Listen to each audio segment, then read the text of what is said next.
Hi guys and welcome to this video. In this video I show you how to colorize a black and white photo in Canva. Let's go. After creating a new design, you can upload your own black and white photo, or you can choose one of the Canva library. Just click on Elements, search Elements and type in black and white photo.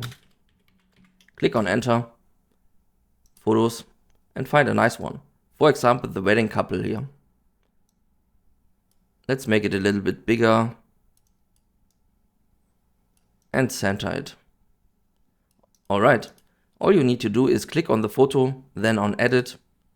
Here you can scroll down a little bit until you see Apps, click on See All, and then on Colorize. Now all you need to do is click on the Colorize and Replace button and wait a few seconds.